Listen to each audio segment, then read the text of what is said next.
এটা একটা দেখেন যে ব্রেনের আপনার রক্তক্ষরণের দৃশ্য।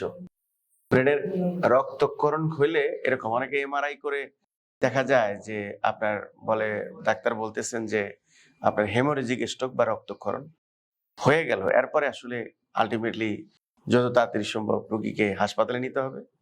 মেডিকেল স্টেবিলিটি হওয়ার পরে দ্যাট মিনস 10 থেকে 15 দিন পরে অবশ্যই একজন ম্যানুয়াল ফিজিওথেরাপি স্পেশালিস্ট দেখে আপনাকে একটা ট্রিটমেন্ট প্ল্যান তৈরি করতে হবে যাতে রোগীটা আবার আগের অবস্থায় ফিরে আসতে পারে, তার ফাংশনাল অ্যাক্টিভিটি করতে পারে, হাতের শক্তি ফিরে আসতে পারে, ব্যালেন্স ফিরে আসতে পারে।